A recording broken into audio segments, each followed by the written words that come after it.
I'm literally only saying this to say what happened, to point out from my point of view what happened and what it is. I can, like, the fact of this, oh, you can't accept the loss, he needs to cope. The hardest loss, the hardest thing that I ever had to eat in this game was whenever I lost my O to Paul Craig. When I was sitting there in that, and I was locked up in this match in my arm, and I realized I could not use my arm, and I'm like, oh shit, I'm about to lose.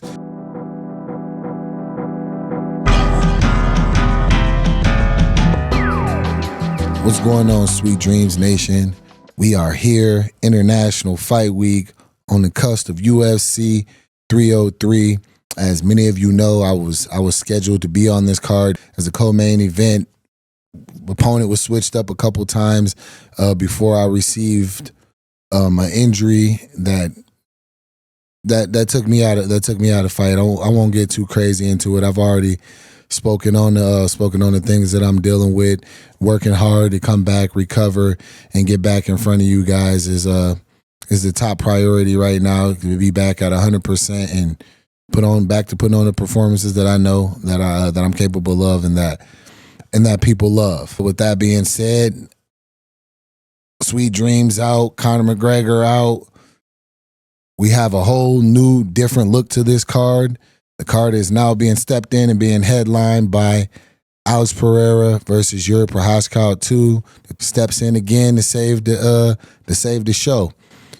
And real quick, just with that said, that's that just brings me to something I kind of wanted to touch on right out the gate, because there's been a huge narrative that's been pushed around the fact that I'm jealous, or I'm like a hater, or I'm like salty. And it's like this narrative kind of came out like last year whenever Alex started to get his wins in the 205 division, which is a strange concept to me, seeing as how I willingly gave up the title for this type of motion and this type of movement to be happening. All right, last year when I made the decision, although it was a hard decision for me to vacate the title and give it up, that was under full aware and the knowledge that he was coming to the weight class, that we had a lot of opportunity for things to be moving at the top of the weight class to make things exciting and fun. And I'd say it's pretty much delivered. You've gotten two great finishes, as you will, in those spots, in those title fights. Since I made that decision to vacate, it's headline and actually saved two cards. Yuri and Alex weren't supposed. That first title fight wasn't supposed to be the headline. It was asked to step in on short notice for John Jones and Stipe Miocic. UFC 300, I wasn't expected to headline that card. I was called on a few weeks' notice, and we were able to step up. So, in doing that and making that decision to give up that belt, it has given leadway to some great things. So, for me to be considered a hater or salty because of that, to me is insane, and partially makes me think people kind of don't understand the term of what salty means. While we're here, one of the big reasons why we're here is with it being fight week of UFC 303. Alex Pereira's fighting this weekend. I was his last opponent. That was the last time we seen him, so it's only right to talk and break down the last performance. We'll still be doing an episode this week of Word Council, but for right now, we're just going to strictly stick to breaking down. I'm going to react to a breakdown, and then I'm going to give my thoughts on the fight, where my head was at in the fight, the game plan for the fight, and the things that I saw from my fight and in my experience, and the fact that I was in there. I've said what I've thought on the moment of everything with the hurt from the step in from Herb and everything like that. But I've never just broken it down or really given like a clear thought of where my head was and things like that. And I like to do that just kind of get my perspective out. I know anything that I say can possibly be scrutinized at this moment or whatnot, but it is what it is. I've also seen a clip where Herb Dean was asked about this moment on it, and even the guys that did it, they insinuated, oh, Jamahal Hill hates you right now. I do not hate Herb Dean. I have nothing but respect for Herb Dean. Herb has a certain part in the line of my career, because you got to think Herb Dean was one of those big refs, one of those big time guys that whenever Herb Dean is telling you to clap in the fight, you've probably reached a pretty good space in your career and in your goals of becoming a mixed martial artist. And I met Herb Dean in Grand Rapids. He cornered, he reffed his show. I remember telling him, yo, you're going to be calling one of my fights really soon in the big show. And he's like, I believe that I will. And that was a whole moment in itself. So then whenever I actually got there, if there's even footage on it, if you go back and you look of me whenever walking out to the cage and Herb Dean putting the Vaseline on my face and everything like that. And I was like, what's up, Herb? You remember me from Grand Rapids? I told you will see me soon and things like that. So it's nothing but love and respect for Herb. I just wanted to crush that narrative and kill that narrative right out the gate. How I feel about what happened in the fight I don't feel it was anything malicious. We'll get into that. But yeah, I just wanted to put that out there. I don't no ill will at all. Even Alex, like everything I have for Alex, strictly competitive fire. It is what it is. We in here fighting for legacy and for fortune and things like that. So it's what it is. So to start out with, Mighty Mouse, Demetrious Johnson, one of the greatest to ever do it in this lane. He did a breakdown.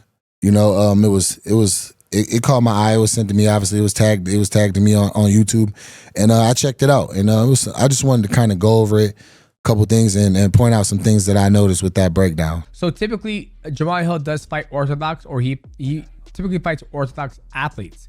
So right here, he can either go inside, not where the penis is, my bad. Let me go ahead and erase that. He can do the inside 10, aim for that leg, boom. Or he can do outside 9 and hit there. It's still going to disrupt Jamahal's base or whoever he fights, right? Now, if Alex wants to throw a body kick, it's a free body kick because they're southpaw. Or if Jamahal wants to throw a body kick, that's a free body kick because they're opposite of each other. Okay, so essentially what he's doing right there is he's explaining what I said, what I've said before.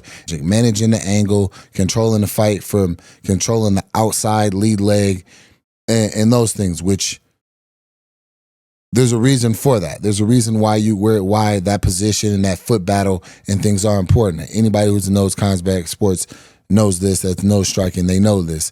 They know how important that is. So that's essentially what he's pointing out is the position battle that you want to be in and standing up. All right. You can keep it up Alex is orthodox. Jamahal is southpaw. All right, let us continue. So already 8 seconds in the fight, he lands an outside leg kick. That leg kick was checked. Look, he's not allowing Jamahal to go on the outside. You see how he's keeping. Pause. Now, this is extremely confusing to me from the simple fact of Demetrious Johnson. I do respect I believe he's an extremely intelligent fighter. I think he's one of the best to ever fight. Now, how he's pointing this out is strange because if you go back and you actually look at those steps and those where you want to go to get to the outside, getting to the outside would mean the ability to actually turn somebody and be able to either get behind them or put them in a bad position.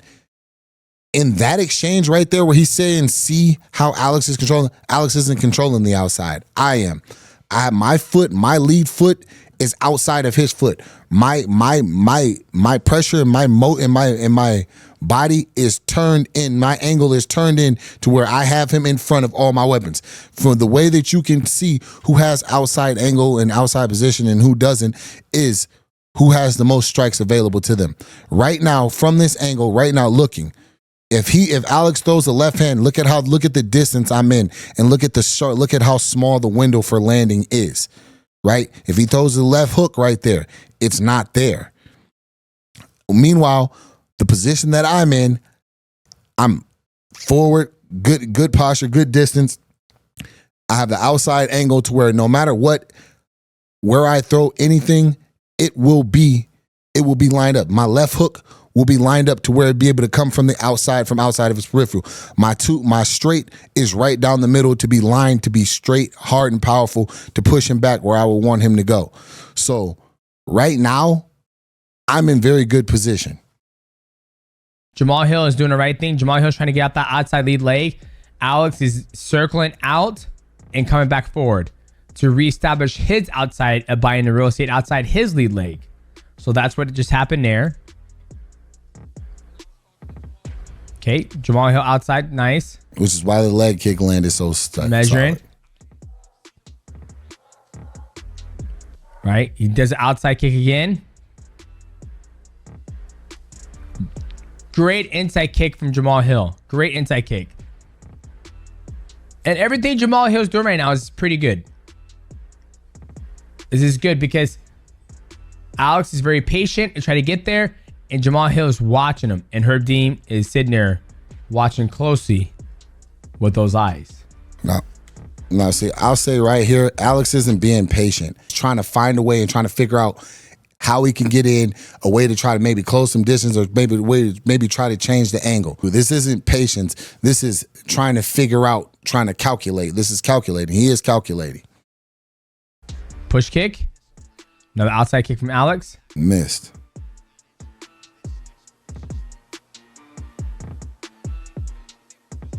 Okay, he missed that time. So now Jamahal Hill starting to get his distance. He's starting to be able to understand or time when Alex is going to do that. But Alex overshoots his shot, which is fine because that's how good leg kicker kicks, is that you kick as hard as you can. If you miss, you kick way through it. He's missing these kicks. He doesn't have the outside angle. If you look right then, look at who's pressing the outside of whose lead leg. That's another way you can tell who's winning the outside position. Who's able to press whose lead leg and get it to retract or get it to move and turn to try to essentially try to square up. And that's what's happening right here, is me pressing, controlling that outside lead leg and trying to bait him in, trying to grab him. That's why you see the grabbing of the lead hand, trying to get him to throw something, because I understand that I'm in position right now and what I need for him is to throw.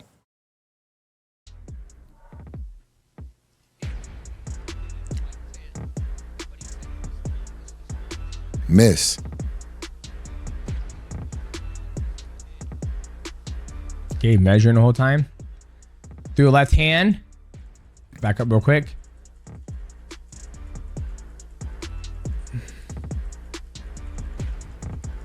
Okay, look. Throws this left hand. Misses. Look where he is now. Look where he is now. No, keep going. Look at the master of the void. He's still there. He's not retreating.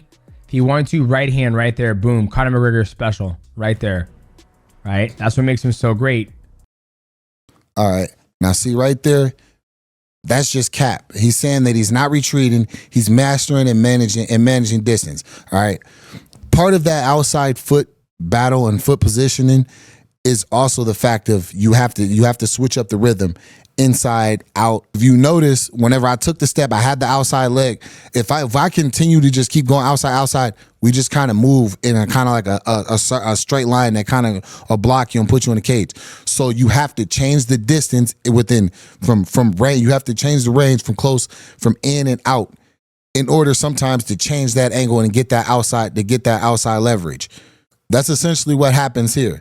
In the moment, you realize that, okay, I don't want to go here. I don't want to go back here. The best option for me to do right now is to get him to go back. All right. I still have outside foot position in here.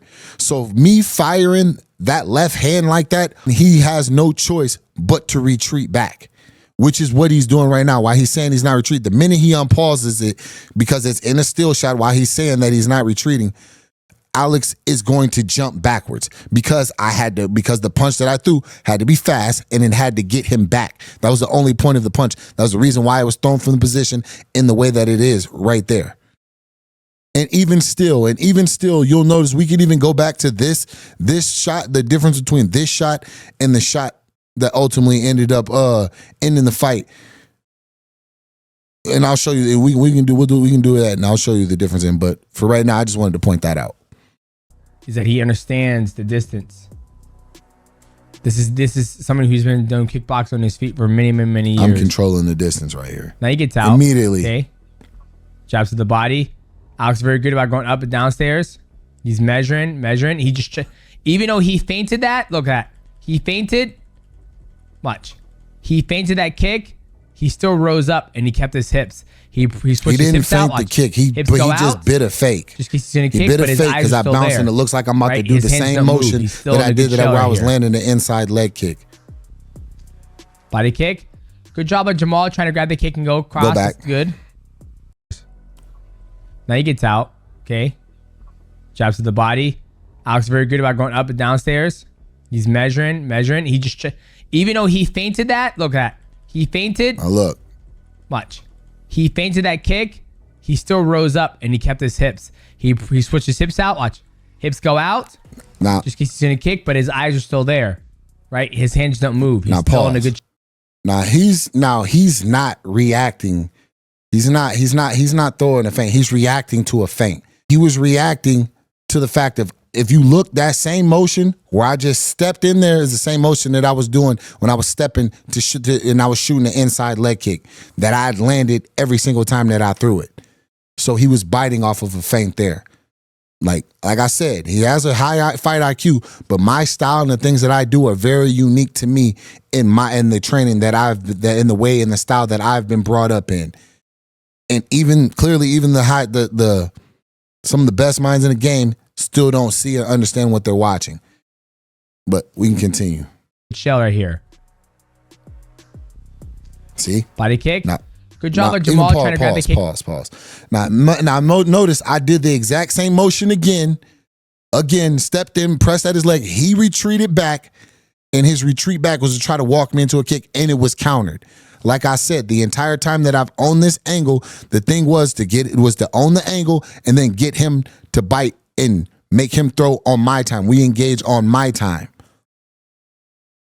And whenever we did, that was there. And that ball and that right hand, after this, watch now. He's biting feints.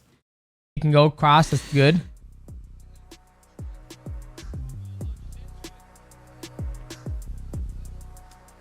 Good inside. Good outside. But the patience of Alex is what makes him so damn dangerous. So when he's losing, it's okay to he's patient. It's just he's grabbing him. Nah, he knows. Grabbing his hand and trying to draw out a strike, throw something. And this is where hold on. The grabbing of the arm, grabbing at the hand, it's a boxing technique. You were seeing it in the Gervonta Davis versus Ryan Garcia fight. Ryan Garcia has a very, very nasty lead left hook that he's put a lot of people out as fast and as swift. And Gervonta Davis used the same technique to draw out his hook and kind of work and paw with it from there. Is the same thing that I implemented. I'm a student of the game, and when I see certain things that work, even in other combat sports or in other areas, just unorthodox things that may work, I do find a way to try to implement them into my game. So that was what that was right there. He's getting your rhythm. He's getting your timing. He's getting your distance. He's getting your speed. Every second that goes by on this fight, Alex is getting more comfortable, and more comfortable. Jamahal Where's the Hill comfortability? was so hell-bent on trying to knock him out. Here's the thing. Where's the comfortability? Where is he getting more and more comfortable at? Because he's just hopping around. He's only thrown a lead leg kick and he's attempting body jabs. Meanwhile, I've opened up. Now you have now seen me open up inside leg kick, outside leg kick, attempt a head kick, outside kicks to the body, teeps to the body. So who's more so opening up? The person that's measuring out, actually getting their weapons out there and getting good actual looks at him, or the guy that's just hopping around back and forth trying to figure things out? Alex is scrambled right now, and I'll even show you a clip after the fight. Go and look at how he even described it. Fighting against southpaws, it's a little frustrating. It's a little tricky to figure out. To find his distance, he's a southpaw, so it's a little harder. My game plan was to start throwing hands after that. He even says he has difficulty with southpaw. Go and watch the film. The film tells you that he has difficulty with southpaws. If anybody knows anything about me or the fight IQ that I have, you've seen me fight Glover Teixeira from Orthodox. You've seen me fight OSP from Southpaw and then switch to Orthodox. You see me knock Johnny Walker out fighting Southpaw and then switching to Orthodox. So I understand angles. I understand timing. I understand what options I have from each stance and how to and to see things and pick up on them and be able to use my weapons to take advantage of them. I've shown them throughout my career time and time again. Which I don't blame him. I jumped on the bandwagon too instead of wrestling. You don't have to knock him out in the first round, second, third, fourth. But Alex is so comfortable on the feet where this is another kickboxing match for him. And that is true. That is also true. I'm not taking away from his pedigree as a kickboxer. Push kick on the outside. Because he is trying to download information and figure out what to do. That was checked. Nobody's really committed yet.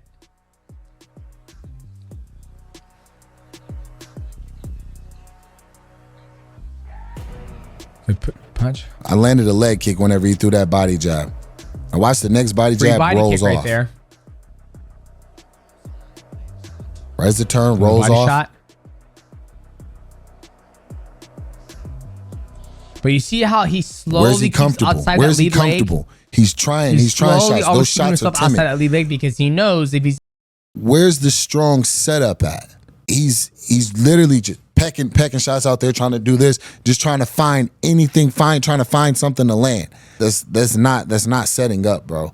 That's not. He's getting measured up. That last body with the last body drop. All right, bang, rolled that off. So we understand the distance from there. Watch when he throws the next body jab he throws.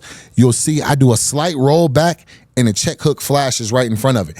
Every single time he did something, I was slowly making adjustments to it.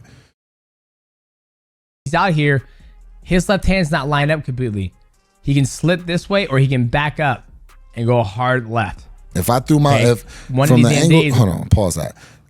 Now from right there, a left hand would be terrible to throw. Seeing as how if you can tell I'm leaning to my left, so I have to then readjust all my body weight and would have to counter and throw it that way. So obviously I'm not going to throw a left hand from that position. Right? The only way that I would possibly throw a left hand would be to feint a left hand and then throw the hook, because you see, if you can look, my shoulders already loaded up and I'd be able to much easier get a hook off from that position. So he's just like, that's one thing about this breakdown that I don't really care for, is the fact that certain moments whenever he's pausing this, he's pausing it in moments that are just like, there's no engagement here, bro. Neither one of it. If he tries to throw a right hand at me right now, I got all the room to flow back and counter. I got all the room to step off and counter. These pauses weren't good. Go ahead. He's gonna have Reptile's fatality, back down A on here. And when it goes back to the wide angle, you'll see that I have the outside position. See where his legs are at? You can't see because the UFC 300 there, but look where his foot are. His foot's here, his foot's there. He's on the outside right there. So his power's lined up. He's not. Look at my position. Look at the shell. Look at the shell that I'm in. If he presses forward right here, he's in position to get countered. The minute I take a step, look at where my foot is. Go back. Okay, now. Just a couple seconds. When he's highlighting his foot, watch where the very next step, I'm clean outside of his angle. He's pausing it in small moments where like I said, you have that little bounce around, so where it look like for split seconds, oh, he's got the inside angle, but he doesn't, because the minute I actually take a step, I establish complete outside control. He never established complete outside control on any of these steps, because if he had, I would have been pushed back the way that he's been pushed back. In times where I go and I step and take that angle, he has to bounce and hop back to the inside and try to make a wider jump and step to get back outside. He's on the outside right there. So his power's lined up. Jamahal Hill isn't. That's what they're fighting for. And I'm in defensive position. Look. Yep. And now I got outside. But then I throw. Whenever I throw, why isn't he countering? Because he doesn't have outside position. Another body shot.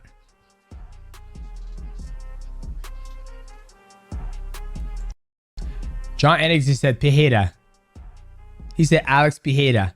Just want to let you guys know. I want you guys to go to John Enix's Twitter and give him a whole bunch of shit for saying the name wrong.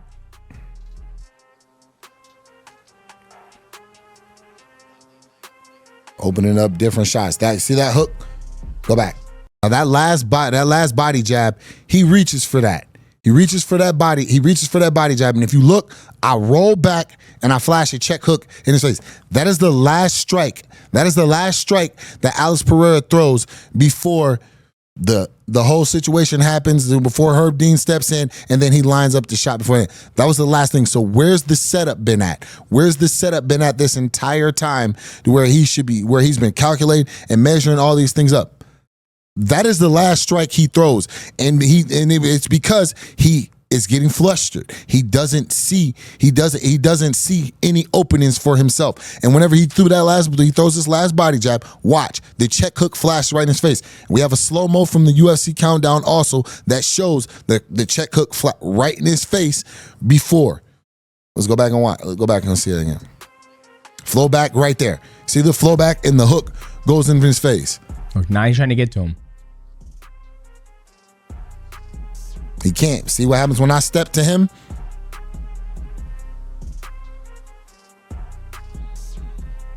Okay, so let's go back and see where this kick landed.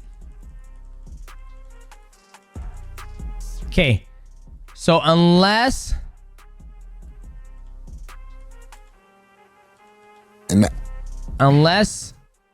you know what? Unless Alex has got a big wang and he's seatbelting it. Okay. Kick look at landed here. I'm assuming his junk's right here. But like I said, I don't know. That looks like it was more of a kick on the upper side of the hip of the cup. Okay. So he clearly can point. He clearly points out where the kick lands. Mighty Mouse clearly can point out that that's not a groin strike. Right? Pause. I'm not gonna say all the shit that he just said or how he came to that conclusion. But this is also another thing I noticed with the lingo of how people don't want to say the wrong thing in this whenever it's up against a star or anything to set off the masses. He points this out, and later on, y'all can go and watch it. Later on, he goes on to compare it to when he himself was hitting an actual hitting this groin strike, and he continues to call it a groin strike. How do you point out that it's not a groin strike and then continue to do that? I just found that that to be really interesting as well. Now, we're gonna switch over because the UFC countdown came out earlier, and Alex himself actually spoke on this moment, and the way that he describes it, and also some of the angles and the slow-mos that are in this moment,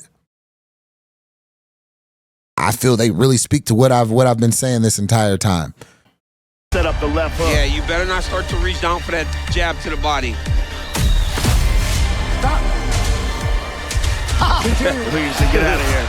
Foi na hora que ele me acertou golpe baixo que, sinceramente, não pegou de cheio, mas pegou ali, né? Eu só mostrei pra ele, né, que porque ele tinha me chutado, né? O árbitro ficar de olho também, né? Mas ele não queria parar a luta. Então, o árbitro veio pra interromper, pra ver que é o trabalho dele, ver se estava tudo bem. Eu só simplesmente fiz o sinal com a mão ali, né? Falei que estava tudo bem, e ele falou, sair a luta. Pause it. Now, the thing that's interesting right there, and I'm gonna be honest, like I've been told that because he doesn't speak English, you know, his translator and the translation sometimes can be misconstrued in what he's saying and things like that. But if that is truly what he said, he literally just said that that the kick didn't hit him, wasn't a low blow for real. He signaled to the ref. He literally said, I signaled to let the ref know that he kicked me so that he can keep an eye on it. So Herb Dean, so he signals to the ref, hey, I got kicked. The ref yells, stop. I stopped completely. He then takes the angle and closes the distance in that, and then tells the ref, no, I'm good. Why'd you signal to the ref then in the first place? What was the point of you for signaling to the ref in that moment? If the kick didn't hit you low, you didn't want it stopped, but yet you grab low, you signal to the ref, you wanted to, so the ref could see and let him know that you got kicked, but yet all of a sudden you don't want the fight to be stopped. Let's keep going. Let's go back a little bit more. Let's go back about 10 seconds so we can run through that again. So we can see, you know what I mean? Please, get out of here. Foi na hora que ele me acertou golpe baixo que, sinceramente, Kicks not low. It's not a groin strike. Ali, né? Eu só mostrei pra ele, né, que porque ele tinha me chutado, né, o árbitro ficar de olho também, né, mas eu não now queria look, my thumb is up right now and he's closing the distance on me. Go back. Que é o trabalho dele, ver. Eu só mostrei pra ele, né, que porque ele tinha me chutado, né, just o árbitro showed him ficar de olho kicking. também, né, mas eu não queria parar a luta. Ref too. But Então didn't want o to árbitro fight. veio para interromper, para ver que é o trabalho dele, ver se estava tudo bem. Eu só simplesmente fiz o sinal com a mão ali, ainda falei que estava tudo bem, e ele falou, segue a luta. So the fight continued. Eu estava num momento ali, numa distância muito boa. It was in the moment, and you had good distance. So and then he threw the groin shot, but did not really hurt me too much. So I chose to just keep pushing so I do not have to reset the distance, capitalize the moment. How did you get the distance? Let's go back. Let's go back again to when you can see literally. Y'all say, like, because a lot of people were like, "Oh, he gave him the thumbs up. Oh, he was cool." I was asking if he was okay. I did the thumbs up. He was closing the distance on me. From that thumbs up to the touch glove, like, "Yo, you okay?" He doesn't speak English. I was asking him again, "Yo, are you okay?" And when I went to go touch glove, he parried my hand.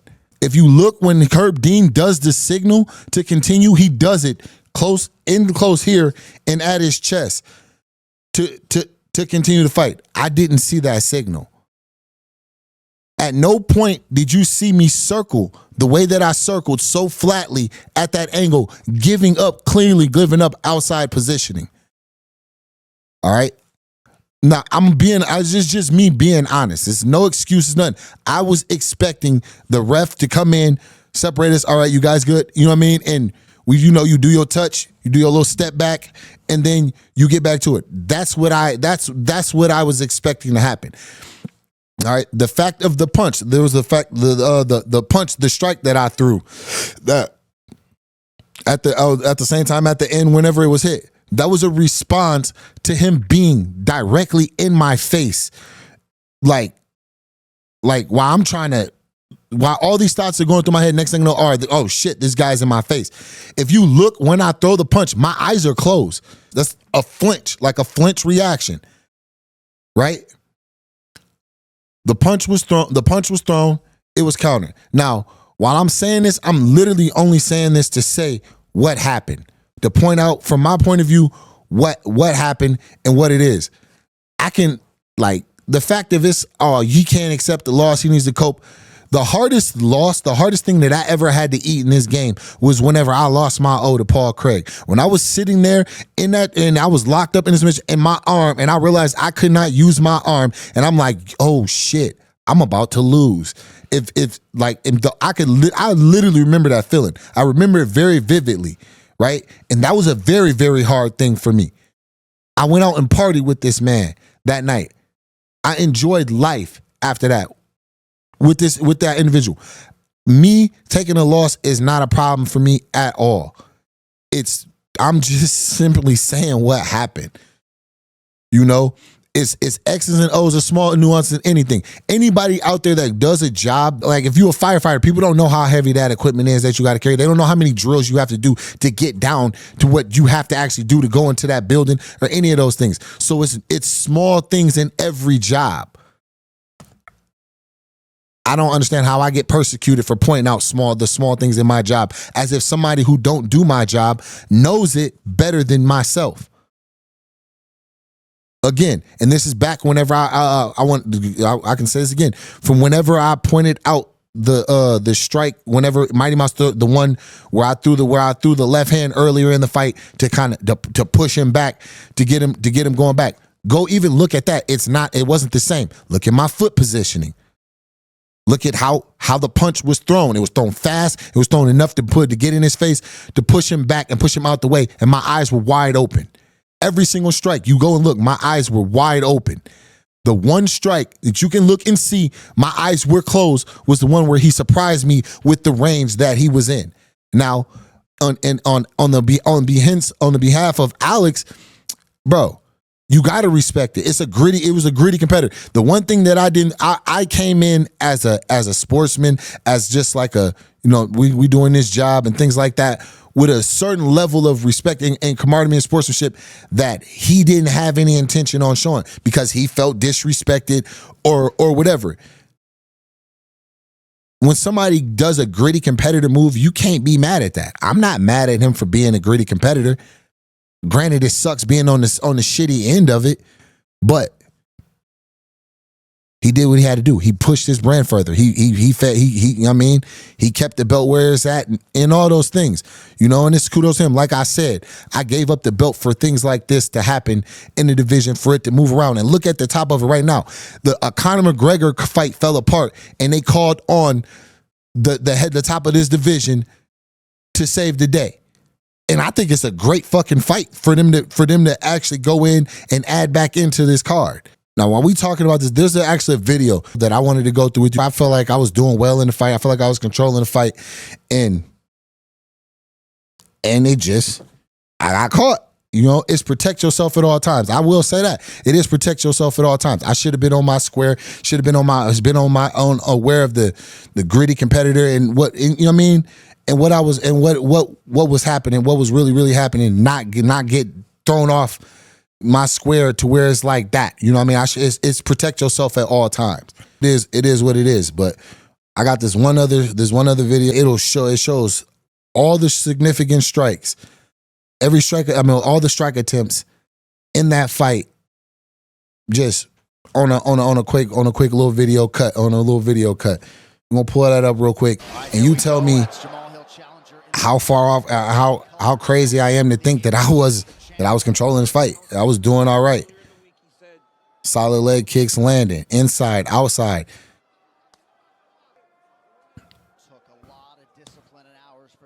He's woofing kicks. Missing. I'm starting to establish and find my range for my strikes while learning to deal with his. Finding answers for everything that he has. Landing solid. And real one-punch knockout power. Usual upright stance, about 2 minutes gone by round one. As he does to conventional fighters. Right, he's got to do. Pereira saw it coming. Set up the left hook. Yeah, you better not start to reach down for that jab to the body. We saw him do that with Sean Strickland.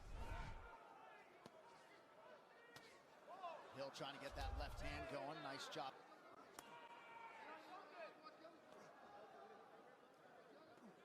That lead leg of Pereira very active when it comes to checking those. Hit his pressure now.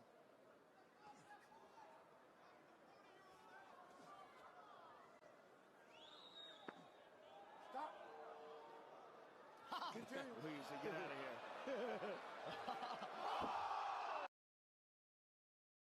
It is what it is, you know what I'm saying? I just wanted to, put this out there, just give my thoughts on the fight. I'm a fighter, bro. I want to fight. And like I said, Alex has got his own task ahead of him this weekend. He's fighting Yuri Prochazka, defending the title. Best of luck to you in your fight in this rematch with Yuri. Because if you lose, I don't give a fuck if they offer me a title shot. It's me and you. You win, I'm gonna go starch the next guy, and I'll see you soon. You lose, I'll see you real soon.